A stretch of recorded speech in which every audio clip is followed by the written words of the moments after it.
आज का हमारा टॉपिक है, ठीक है, प्रेशर इन अ फ्लूइड। तो प्रेशर इन अ फ्लूइड हम लोग स्टडी कर रहे हैं, ठीक है बेटा।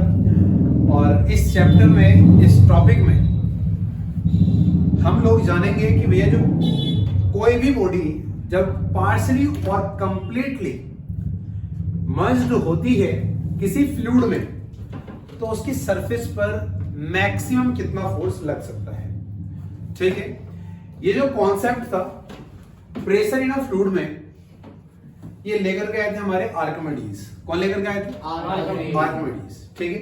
आर्किमिडीज मतलब बहुत पुराने टाइम की बात है, काफी साल पहले ही। काफी साल मतलब ये नहीं कि 2-4 साल, मतलब काफी, ठीक है, many thousands, sorry many thousand नहीं, हंड्रेड्स ईयर्स। तो आर्किमिडीज जो थे, इन्होंने कॉन्सेप्ट दिया, इन्होंने देखा कि यार कैसे इनके माइंड में जो आइडिया आया वो किस तरीके से आया। वो ये था कि जैसे कई बार क्या होता है कि कोई बॉडी, आपने देखा होगा जो प्लांट्स वगैरह होते हैं वो वाटर के ऊपर फ्लोट करते हैं, किस कारण से करते हैं, ठीक है। बायोलॉजी में आपने पढ़ लिया होगा कि भाई एरनटाइम नाम का कोई टीचर होता है, वो एयर को, ठीक है, अपने अंदर लॉक कर लेता है, जिसके कारण से बायनेंसी फोर्स को मिलती है। पर लेकिन सभी चीजों में तो बायनेंसी होती नहीं है। पर हमारा जो शिप होता है, हमारा जो शिप है, उसमें तो हम लोग एरनटाइम में टिश्यू लगा नहीं सकते, ठीक है, क्योंकि नॉन लिविंग थिंग है।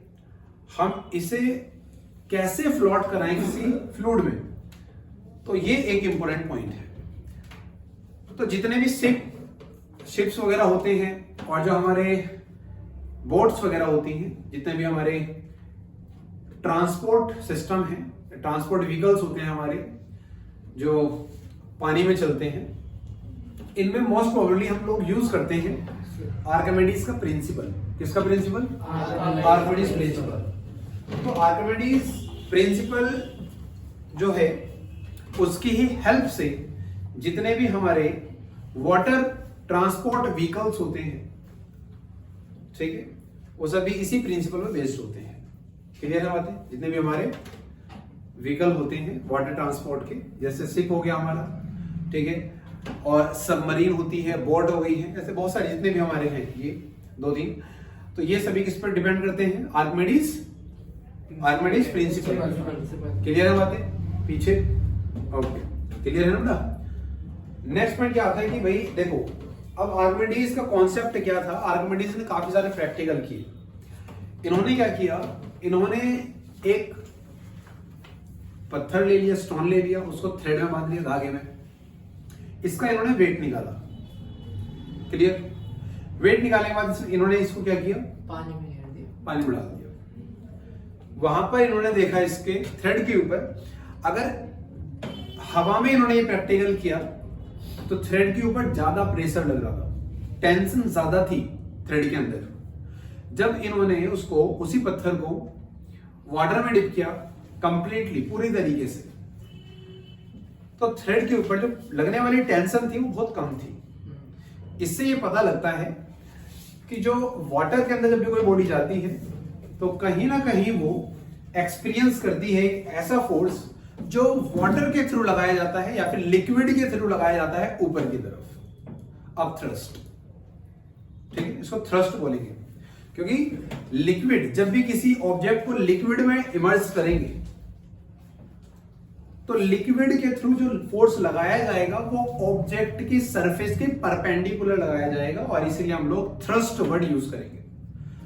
तो जो लिक्विड होते हैं वो थ्रस्ट प्रोड्यूस करते हैं। क्या प्रोड्यूस करते हैं? थ्रस्ट। और प्रेशर का फॉर्मूला आप लोगों ने स्टडी किया था, थ्रस्ट अपॉन एरिया, ठीक है। Thrust is a type of force. I hope यहां तक पॉइंट क्लियर हो गया होगा सभी को, कोई दिक्कत तो नहीं है ना? चलिए, अच्छा, इसका एक छोटा सा और पॉइंट था, इट वाज गिवन बाय, तो यहां लिख सकते हैं हम लोग, it was given by, it was given by Archimedes. क्या नाम था बेटा? आर्किमिडीज, ARCH, आर्किमिडीज, ठीक है। जो आर्किमिडीज थे ये इन्होंने दिया था। क्लियर है यहां तक की बात? अच्छा, उससे पहले देखो टॉपिक को आगे पढ़ने से पहले बेटा समझ लेते हैं फ्लूइड किसे कहते हैं। ये समझना जरूरी है। तो फ्लूइड की कुछ डेफिनेशन है अपने में, धोखा दे दिया, तो ग्रीन होना चाहिए था, ब्लैक कहां से आ गया?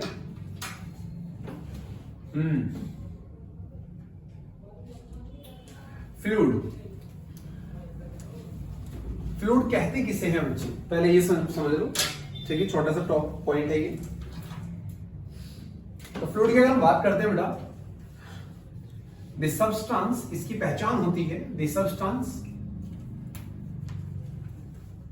जब सब्सटेंस बोल देते हैं कई बार, the substance which can flow, which can flow, ठीक है, जो मैटर फ्लो हो सकता है उसे हम क्या कहते हैं बेटा? फ्लूइड इज कॉल्ड फ्लूइड, इसे हम फ्लूइड कहते हैं।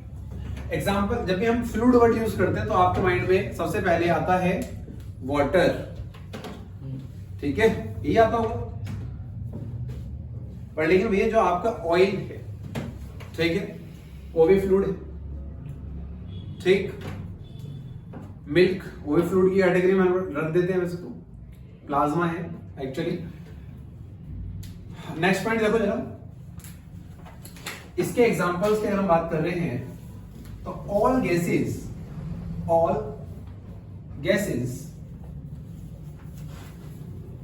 आर फ्लूइड, जितने भी गैसेस है क्या है? वो फ्लूइड है, ठीक है। ऑल लिक्विड्स आर फ्लूइड, ठीक है, जितनी भी गैसेस होती हैं वो फ्लूइड होती है। क्लियर बेटा? तो डाउट यहां तक? ठीक है, नेक्स्ट पॉइंट देखो,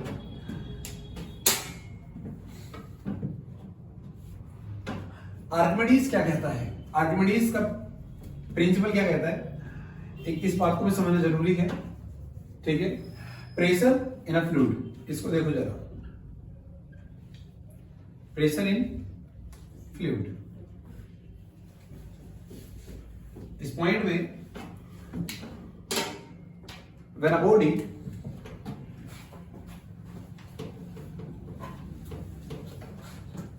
जब कोई बॉडी कंप्लीटली और पार्सली यानी कि हाफ, सेमी वर्ड यूज कर सकते हो आप, कोई दिक्कत नहीं है। Partially immersed in the liquid या फिर fluid,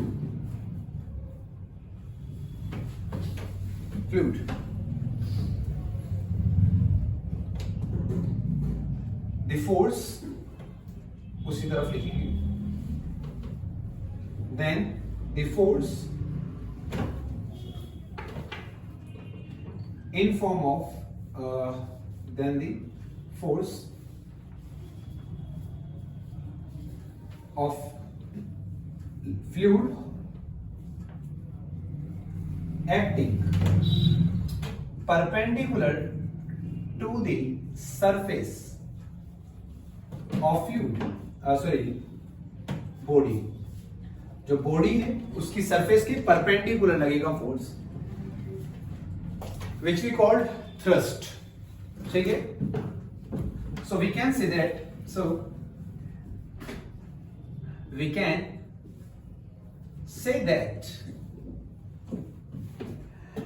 liquid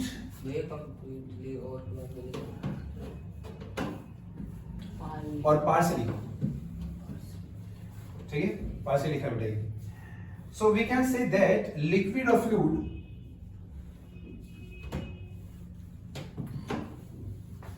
exerted the thrust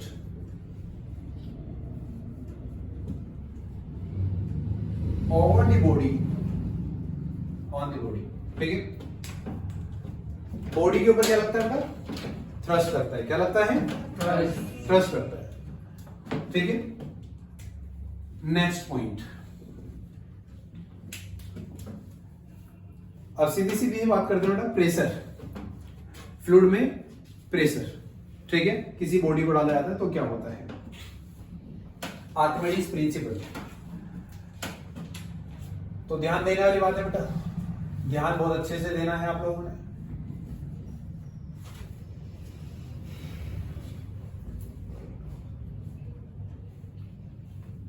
Archimedes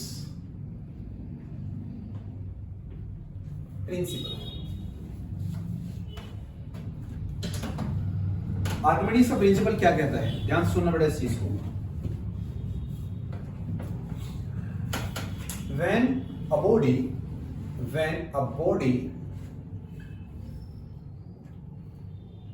completely or partially immersed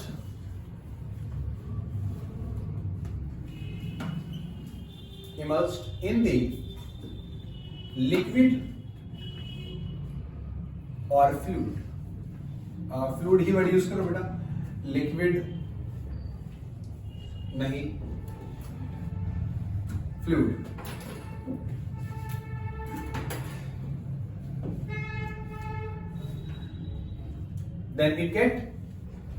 then some fluid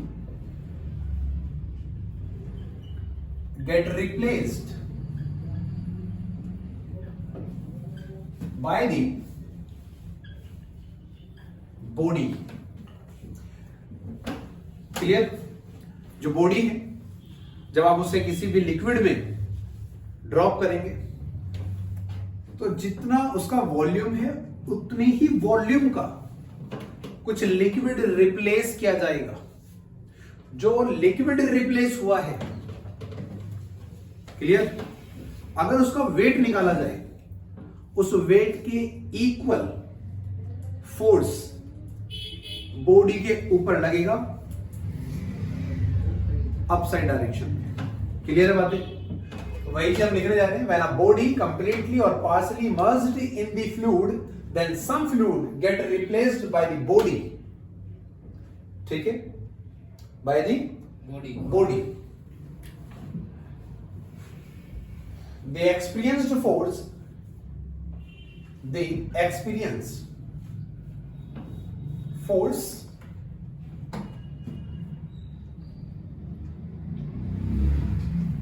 by the body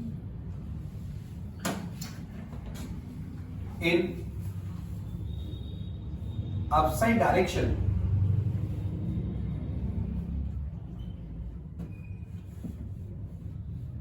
which is equal to the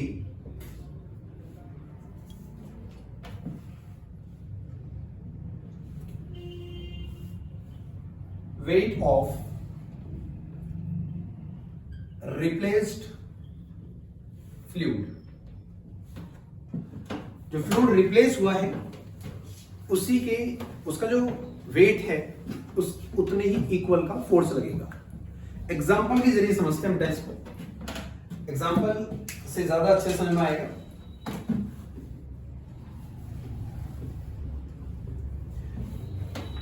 just imagine करो कि जो हमारा सोनू है, हमने सोनू को उठा करके कहां गिर दिया? नदी में, पानी में। नदी तो खैर बहुत बड़ी चीज है, इसमें तो डिस्प्लेसमेंट जो वाटर का रिप्लेसमेंट होगा बहुत कम होगा। मान लो कि एक स्विमिंग पूल है, ठीक है, सोनू को उठा करके उसमें गिर दिया। क्लियर? अब सोनू जो है वो, सोनू का जो निचला पार्ट है बॉडी का वो वाटर के अंडर वाटर है। अब सपोज करो जो सोनू जितना पानी में डूबा हुआ है उसके जो लेग्स हैं, ठीक, उन्होंने मान लो 30 लीटर वाटर रिप्लेस किया। कितना वाटर रिप्लेस किया? 30 लीटर वाटर रिप्लेस किया। अब 1 लीटर में मान लो 1 किलो वजन है, तो 30 लीटर में 30 केजी। ठीक है, हाँ या ना? तो सोनू की बॉडी पर ऊपर की तरफ जो फोर्स लगेगा वो 30 केजी का लगेगा, 30 न्यूटन का लगेगा। हाँ या ना? आया समझ में नहीं आया? कितना लगेगा? 30 न्यूटन लगेगा ऊपर की तरफ। अब सपोज करो सोनू को उठा करके पूरा ही डुबो दिया गया उसमें, पूरा फेंक दिया उसको, ले मर परे को। अब पूरा बंदा डूबा हुआ है। अब इसने बॉडी, सपोज करो इसकी बॉडी ने कितना वाटर रिप्लेस किया? 50। 60 लीटर वाटर रिप्लेस कर दिया, 60। तो अब इसकी बॉडी पे कितना फोर्स लगेगा? 60 न्यूटन। आया ना, 60 न्यूटन फोर्स लगेगा ऊपर की तरफ। अब सपोज करो सोनू को तैरना नहीं आता, तो क्या होगा? अब सोनू को तैरना नहीं आता, डूबेगा या तैरेगा? मर जाए।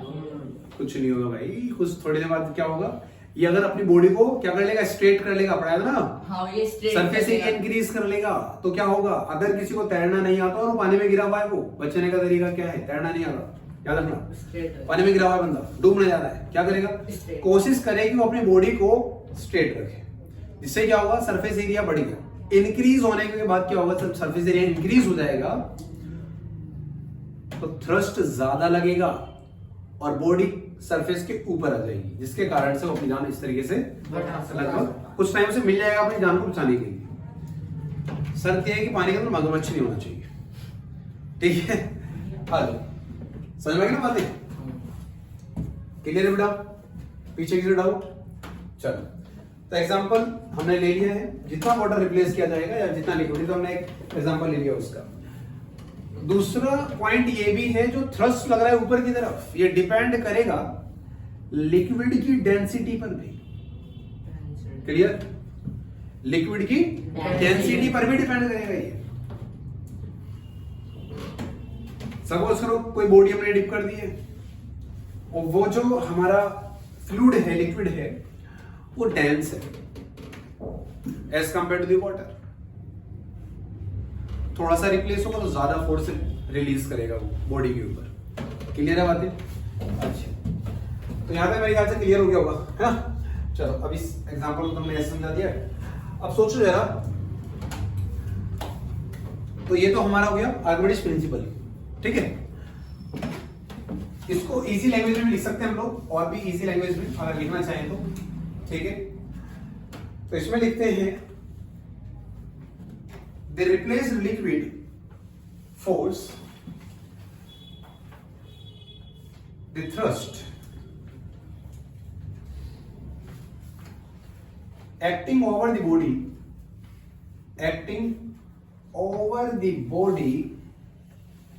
थोड़ा सा घुमा कर लिख देते हैं इसको, कोई दिक्कत नहीं है, ठीक है? Acting over the body is equal to the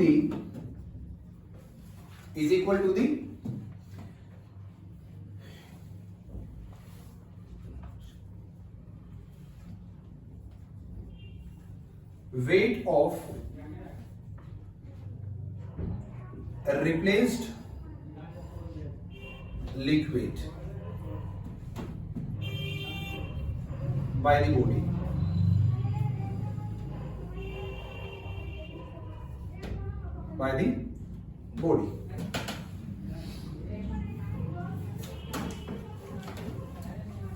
In upward direction, ऊपर की तरफ लगेगा भाई, कोई दिक्कत? चलो, तो मेरे ख्याल से अंदर क्लियर हो गया, वो कोई डाउट तो नहीं है ना यहाँ पे? ठीक। अब नेक्स्ट पॉइंट, इसके प्रिंसिपल्स क्या क्या है, एप्लीकेशंस क्या क्या हो जाती है इसकी, आर्किमिडीज प्रिंसिपल्स की एप्लीकेशंस। एप्लीकेशन यानी कि इसकी यूजेस क्या क्या हो जाते हैं, ठीक है? ये समझना जरूरी है। हमने पूछोगा एक हाथ तो बना दिया, दूसरा बना लेते हैं। आर्किमिडीज प्रिंसिपल एप्लीकेशंस, तो एप्लीकेशंस क्या क्या हो सकती है बेटा इसकी? नंबर 1,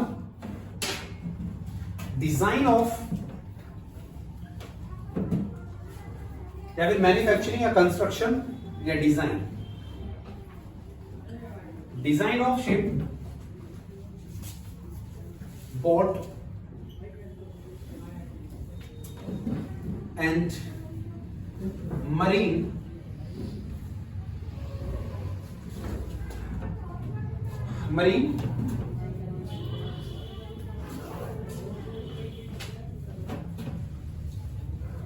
जैसे सबमरीन वगैरह, सबमरीन लिख देना, कोई दिक्कत नहीं, सबमरीन, ठीक है, एटसेट्रा। तो ये जो डिजाइन बनाया जाता है वो इसी पर डिपेंड करता है, ठीक है?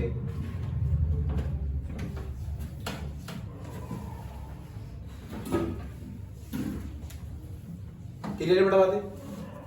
दूसरा पॉइंट ये होता है जैसे कि हमारे पास क्या होता है, कोई सबमरीन है और सबमरीन को अगर नीचे ले जाना होता है, अंडर वाटर लेके जाना होता है, तो हम एक प्रोसेस करते हैं। सबमरीन के अंदर एक चैम्बर होता है, वाटर चैम्बर, टैंक होता है पूरा, उसके अंदर क्या करते हैं, वाटर लेना चालू कर देते हैं। क्या लेना चालू कर देते हैं? वाटर। तो जैसे ही सबमरीन के अंदर वाटर आने लगता है, ठीक है, तो मरीन का वेट ज्यादा हो जाता है, सबमरीन का वेट ज्यादा हो जाता है, जिसके कारण से क्या होता है, ये ज्यादा लिक्विड को रिलीज करती है और नीचे जाने लगती है, रिप्लेस करती है, सॉरी, वाटर को ज्यादा रिप्लेस करती है, नीचे जाने लगती है। अब क्या होता है कि अगर सबमरीन को, जो हमारे आर्मी ऑफिसर्स हैं, अगर सबमरीन को वो ऊपर लाना चाहते हैं तो वो क्या कर देंगे, वो सबमरीन के चैम्बर से, जो चैम्बर है नीचे की तरफ, उससे वाटर को आउट कर देंगे, जिसके कारण से क्या होगा, जैसे वाटर बाहर निकलेगा तो अंदर वैक्यूम बनने तैयार होगी, एयर। और आपने देखा होगा जब भी हम किसी भी नहाते वक्त, आप जब भी नहाने के लिए गए हो तो कभी प्रैक्टिस करना कि आपने जो आपको मग्गा है, मग, उसको ऐसे उल्टा वाटर में डिप करना। इससे क्या हो जाता है कि जो एयर है ना वो इसमें ट्रैप हो जाएगी, जब उसे अंदर की तरफ दबाएंगे, मर्ज करेंगे लिक्विड में, तो एयर जो है, देखो मैटर है, वो उस जगह पर वाटर नहीं आने देगी, वहां पर एयर प्रेशर बनेगा नीचे से ऊपर की तरफ। कुछ जो वाटर रिप्लेस हुआ है ना, वो ऊपर की तरफ फोर्स लगाएगा, जिसके कारण से क्या होगा, वो ऊपर की तरफ आएगा। आप फोर्स को फील कर सकते हैं, आप उसे नीचे दबाएंगे, जो वाटर वहां से हटा है ना, वो वापस से ऊपर की तरफ फोर्स लगाएगा, ऊपर की तरफ, ये फील कर सकते हो, ठीक है। हाँ, हल्का सा टेढ़ा ऐसे टिल्ट कर देना उसको, हाँ, उसमें से टिल्ट करते इसमें क्या होता है, एयर बाहर आती है, जब से आवाज आती है ना, वो भी है। अच्छा, दूसरा पॉइंट क्या था, आपने ये किया, खाली बोतल पानी में गिर दो, फ्लोट करती रहेगी, पानी भर दो इसमें, टॉप तक भर दो, टाइट बंद कर दो, पानी में गिर दो, डूब जाएगी, हाँ ना। वैसे आप क्या करते हो, कुछ बर्तन ले सकते हो, आप यूटेंसिल्स ले सकते हो, खाली बर्तन है, जैसे कि हमारे पास कटोरियां वगैरह हमारी होती हैं, थाली, प्लेट्स होती हैं हमारे पास, इनको आपने ऐसे उल्टा ऐसे रख दो सीधा, ठीक है, फ्लोट करेगी। यहां पर कॉन्सेप्ट आ जाता है किसका, प्रेशर का। सरफेस एरिया इंक्रीज कर दिया, सरफेस एरिया ज्यादा इंक्रीज करने के कारण क्या होगा, ज्यादा वाटर रिप्लेस होगा, ज्यादा वाटर रिप्लेस होगा, ज्यादा लिक्विड रिप्लेस होगा, तो ज्यादा थ्रस्ट फोर्स लगेगा ऊपर की तरफ, तो फ्लोट करेगी। वहीं पर आपने क्या कर दिया, स्टील की बनी हुई कोई भी आपने नेल ले ली, ऑलपिन ले लो, उसको डाल दो, सेम मटेरियल की बनी है, वो सिंक हो जाएगी। जैसे वो सिंक हो जाएगी उसके अंदर,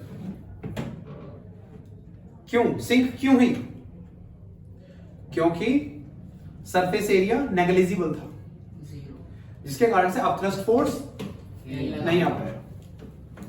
क्लियर है, कोई दिक्कत, सभी को क्लियर हो गया होगा बेटा, ठीक है ना। अच्छा, देखो मटेरियल सेम है तो सरफेस एरिया भी यहां पर डिपेंड करता है, ओके डियर। अच्छा, दूसरा पॉइंट और भी है प्रेशर, जैसे लिक्विड की हम बात चल रही है तो लिक्विड में हम देख लेते हैं। कई बार क्या होता है कि जैसे कोई आप पिकनिक के लिए आप घूमने के लिए गए हो, ठीक है, और कैंपिंग वगैरह कर रहे हो आप जंगलों में, ठीक है, फॉरेस्ट वगैरह में जाकर के, अब क्या होता है कई बार आपको पता नहीं होता कि दलदल भी कई बार आ जाता है, रेनिंग सीजन है, ठीक है, और दलदल बन गया कहीं पर, पता नहीं चल रहा है, हम वॉक करके जा रहे हैं, कोई धंस गया, अकेला बंदा है, कैसे अपनी जान बचाए, ठीक है, हाँ, या फिर बहुत ज्यादा स्नोफॉल हो रही है बहुत ज्यादा, ठीक है, तो यहां पर भी आप इजीली वॉक कैसे कर पाए स्नो के ऊपर, इसके भी तरीके हैं, क्या स्टेप्स हो सकते हैं।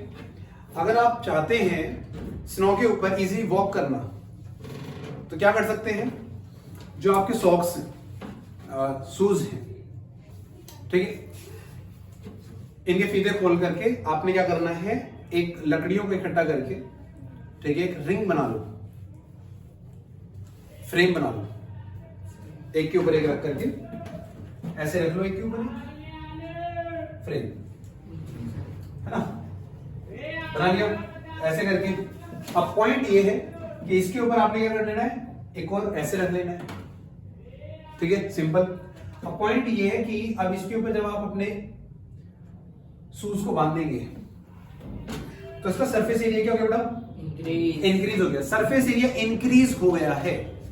अब जिसके कारण से क्या होगा, आपको रिवर्स में फोर्स ज्यादा मिलेगा, तो आप इजीली वॉक कर पाएंगे इसके ऊपर, स्नो के ऊपर। ठीक है बेटा, कोई दिक्कत यहाँ पे? अब सेम प्रोसेस क्या हो सकता है? सेम प्रोसेस हो सकता है वाटर में। जब दलदल में कोई बंदा धंस जाता है तो अगर उसके पास लाठी है तो कोशिश करो कभी भी खड़े मत रहो दलदल के अंदर। अगर खड़े रहोगे और हिलोगे डुलोगे ज्यादा तो जल्दी ठीक है। तो ऊपर से यमुना जी देख रहे हैं ना, खड़े हो तालियां बजेंगी भाई, क्या बात है बकरा। ठीक है, पॉइंट ये है, खड़े रहोगे तो हमारे जो पैरों का सरफेस एरिया होता है as compare to upper part of our body वो कम होता है। तो जिसके कारण से क्या होता है, हमारा जो मास होता है ना, वेट होता है, वो सेंटर्ड हो जाता है। सेंटर्ड होने के कारण क्या होता है, एक ही पॉइंट पर ज्यादा फोर्स लगता है। सरफेस एरिया कम होने की वजह से फोर्स के एफर्ट्स इंक्रीज हो जाते हैं, जिसके कारण से प्रेशर भी इंक्रीज हो जाता है और बॉडी धंसती चली जाती है। तो कोशिश करें कि जो आपके पास लाठी है उसको चेस्ट के आगे से रखें और अपना जो चेस्ट का सरफेस एरिया है वो वाइड होता है हमारा, उसका ज्यादा से ज्यादा इस्तेमाल करें। समझ गए? कोई डाउट? क्लियर है बेटा? हाँ है ना? यस भैया। तो इस तरीके से अपनी जान बचाई जा सकती है हमारे किसमें, दलदल में धंसने के बाद। और बर्फ में आप चल सकते हो इजीली। समझ में ना बातें? ओके चलिए इसको रफ कर देते हैं। अब एप्लीकेशंस तो यहां तक हो गई। अब हम बात करेंगे बेटा रिलेटिव डेंसिटी की। किसकी बेटा? Relative density. देखो आर्गुमेंट इसको भूलना नहीं है, ठीक है? तो रिलेटिव डेंसिटी क्या है? आप रिलेट कर रहे हैं डेंसिटी को। अब डेंसिटी का मीनिंग क्या है पहले वो समझेंगे, देन उसके बाद आगे मूव करेंगे, कॉन्सेप्ट समझेंगे रिलेटिव डेंसिटी कहते किसे। क्लियर है बेटा? तो सबसे पहले डेंसिटी, आज ये भी क्लियर हो जाएगा। इसको नोट करते हैं बेटा रो से। डेंसिटी नोटेड बाय रो, ठीक है? ग्रीक सिंबल है, तो इस सिंबल से हम इसको रिप्रेजेंट करते हैं। पी बना करके ना उसकी टांग खींचा नीचे से यू, ठीक है? Stylish P. क्लियर? हाँ। अब डेंसिटी कहते किसे, ये क्या चीज है, क्या बला है डेंसिटी? बच्चे कई बार कंफ्यूज हो जाते हैं, भूल जाते हैं। भैया डेंसिटी का मतलब होता है नंबर ऑफ मोल्स या पार्टिकल्स, नंबर ऑफ मोल्स, ठीक है, या फिर मॉलिक्यूल्स, ठीक है? Number of molecules per unit volume. क्या चीज? Per unit volume. इसी चीज को मैथमेटिकली रिप्रेजेंट कर देते हैं बेटा। Mathematically represented as, mathematically represented as, इसे मैथमेटिकली कैसे रिप्रेजेंट करते हैं? Density is equal to number of moles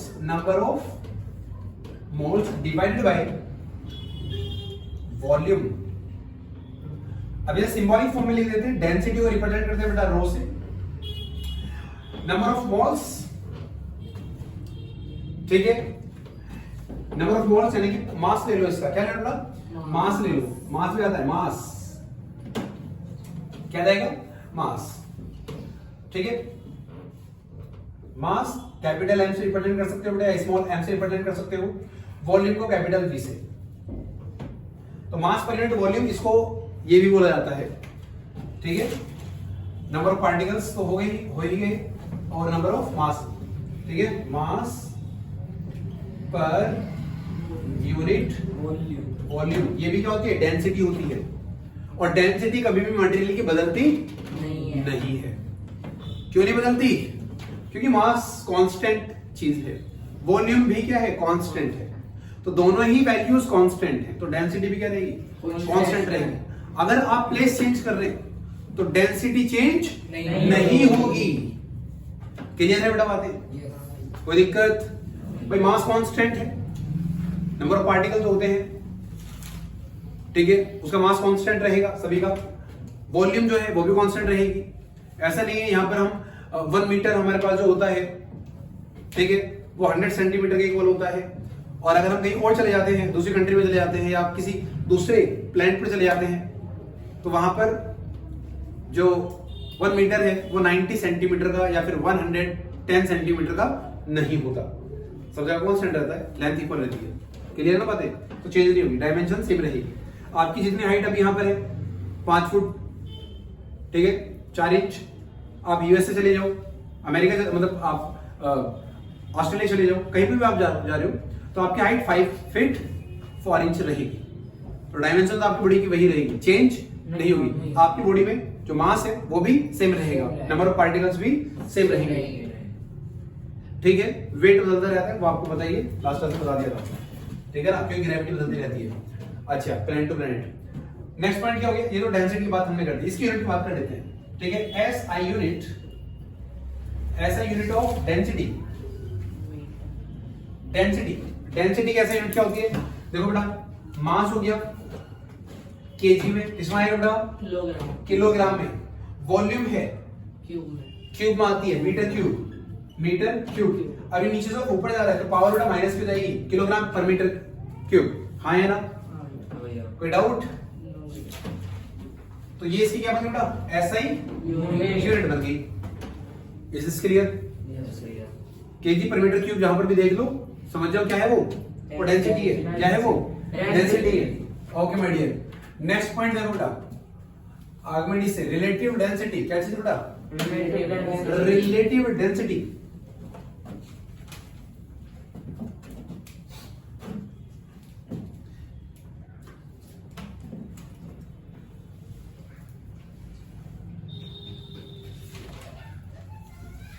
relative density का मतलब होता है बेटा, आप डेंसिटी को क्या कर रहे हैं? रिलेट कर रहे हैं। रिलेट यानी कि आप कंपेयर कर रहे हैं, ठीक है। तो इसको हम बोलेंगे रिलेटिव डेंसिटी। क्या बोलेंगे इसको हम? रिलेटिव डेंसिटी बोलेंगे, ठीक है। अच्छा, इट इज डिनोटेड बाय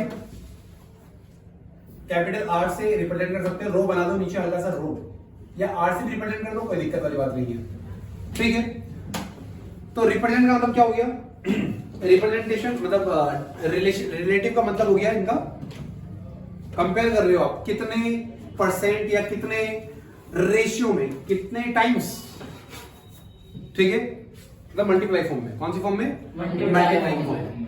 अच्छा, relative density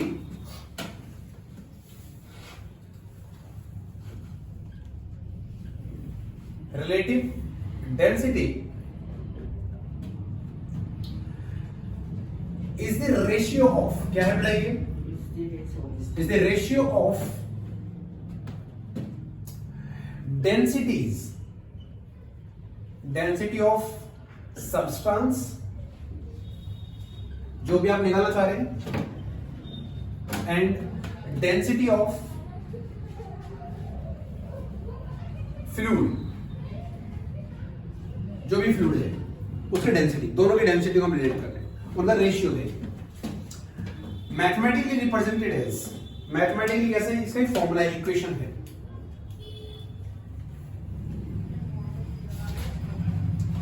mathematically represented as, कैसे रिप्रेजेंट करेंगे बेटा इसको?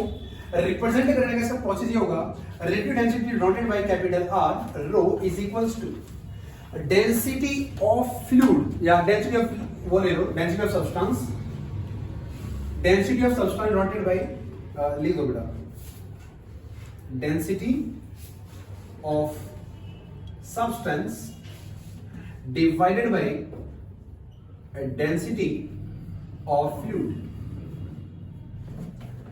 क्लियर है बच्चे?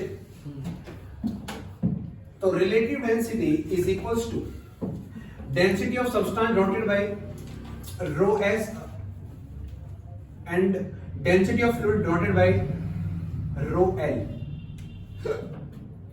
बजरंगबली। तो ये आ गया बेटा आपका फॉर्मूला डेंसिटी का, और ये यूनिट लेस क्वांटिटी है। देखो डेंसिटी किलोग्राम मीटर पर क्यूब ऊपर आ गई, नीचे डेंसिटी किलोग्राम पर मीटर क्यूब नीचे आ गई, कैंसिल आउट हो गया, यूनिट लेस। तो फॉर्मूले से पता लग गया, ठीक है। It is a unit less quantity, it is a unit less quantity, unitless quantity quantity, ये यूनिटलेस क्वांटिटी होती है। आई होप यहां तक क्लियर हो गया सभी बच्चों को, कोई डाउट तो नहीं पड़ा यहां तक? ठीक है, क्लियर है बेटा? इसमें न्यूमेरिकल कर लेंगे हम लोग, बट पहले बहुत सारी चीजें हैं उनको भी जानेंगे। ठीक है, रिलेटिव डेंसिटी। अब इसका यूज क्या है, इस इक्वेशन का, इस फॉर्मूले का यूज क्या है? इस फॉर्मूले का यूज बेटा हम लोग ये जानने में करते हैं कि कौन सा मटेरियल, कौन सा सब्सटेंस फ्लोट करेगा और सिंक हो जाएगा। ठीक है, इसे दो बातें पता लगती हैं। आप पहले से ही फ्यूचर देख सकते हो, सब्सटेंस को मटेरियल में, लिक्विड में पुट करने से पहले ही आप ये पहले ही बता सकते हैं कि कौन सा सब्सटेंस फ्लोट करेगा, कौन सा सिंक हो जाएगा, डूब जाएगा। ठीक है, तो इसके लिए हम शॉर्ट ट्रिक में थोड़ा सा देख लेंगे इसको। ट्रिक कुछ नहीं है, बस इसको बस बोल देते हैं ऐसे ही। ठीक है, इतना याद रखना है कि देखो रिलेटिव डेंसिटी तो भैया जीरो ही रहेगी ना, सॉरी यूनिटलेस ही नहीं रहने वाली है। ठीक है, तो ये सारे जितने भी थॉट्स हम लोग अभी पढ़ रहे हैं ना, ये हमारे आर्किमिडीज के थे, तो उन्होंने इसके बारे में बताया काफी डिटेल में, अच्छे से। अब पॉइंट देखो बड़ा, तो यहां पता कैसे चलेगा कि कौन सी चीज डूबेगी, कौन सी फ्लोट करेगी? फ्लोट कंडीशंस क्या हो सकती हैं? ऑब्जेक्ट की डेंसिटी यानी कि सब्सटेंस की डेंसिटी अगर ग्रेटर देन है किससे? डेंसिटी ऑफ लिक्विड से, तो सब्सटेंस क्या हो जाएगा बेटा? सिंक हो जाएगा। जो सब्सटेंस है वो क्या हो जाएगा? सिंक। सब्सटेंस यानी कि कोई भी ऑब्जेक्ट हो सकता है, वो सिंक हो जाएगा। तो ये तो पहला केस हो गया।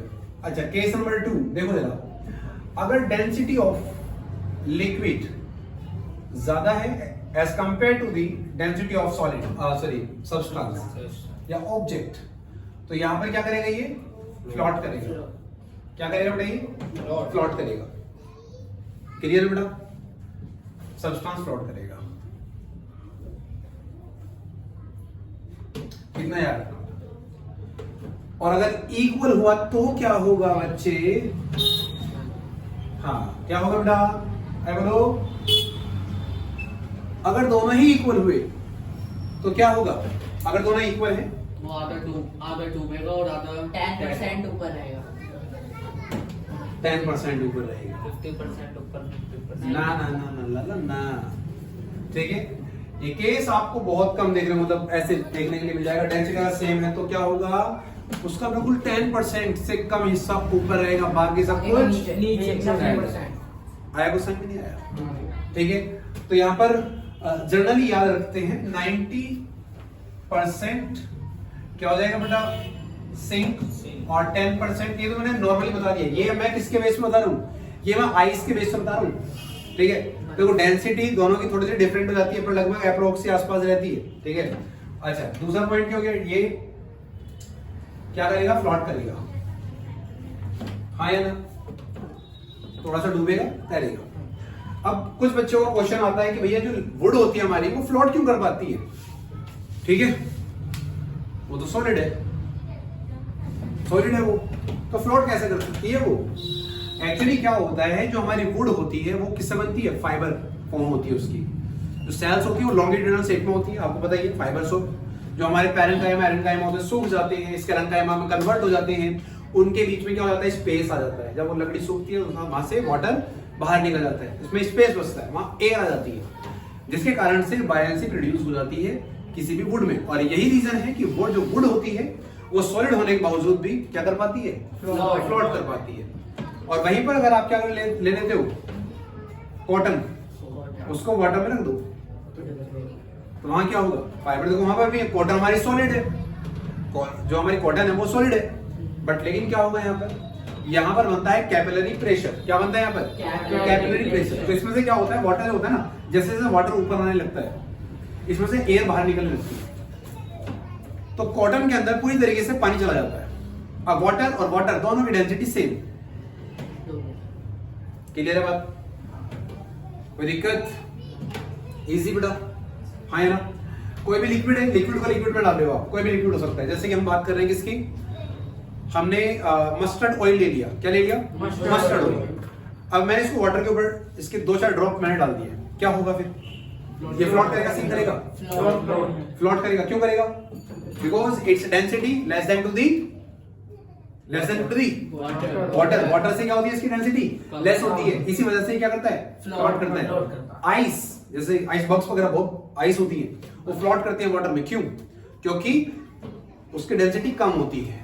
अब यहां से चीज निकल के ये भी आती है, जैसे जैसे कोई भी वाटर हमारे पास है, अगर आप वाटर को आइस में कन्वर्ट कर रहे हैं, तो जब वाटर आइस में कन्वर्ट होता है तो इसकी डेंसिटी क्या होने लगती है? लो होने लगती है। क्या होने लगती है? लो होने लगती है, कम होने लगती है। ये रीजन होता है कि आइस जो है फ्लोट करती है। ठीक है। दूसरा पॉइंट ये होता है कि आप जिस वाटर जो वाटर है हमारा, देखो खारा पानी होता है, इसमें सॉल्ट मिला हुआ होता है, मीठा पानी होता है। जिस भी पानी की आप वाटर की आप वो बना रहे हो, आइस बना रहे हो, ठीक है, और उसी वाटर में अगर आप मर्ज करोगे तो 90% जो पार्ट होगा आइस का वो सिंक हो जाएगा, 10% फ्लोट करेगा। याद रखना इस चीज को। क्लियर है बातें? हाँ या ना? कोई डाउट है यहाँ तक? तो मेरे ख्याल से तुम्हें सबको समझ में आ गया होगा। ठीक, हमारे जो आयरन होता है उसकी डेंसिटी ज्यादा होती है, ठीक, जिस वजह से क्या होता है वो सिंक हो जाता है, डूब जाता है। ठीक है। नेक्स्ट क्लास में हम लोग इसके न्यूमेरिकल्स वगैरह करने वाले हैं चैप्टर के, पूरे ग्रेविटेशन चैप्टर के भी हम लोग क्या करेंगे? न्यूमेरिकल्स करेंगे, एक के बाद एक सारे। ठीक है। तो आई होप आप लोग यहाँ पर सबको समझ में आ गया होगा। ठीक है, तो हैप्पी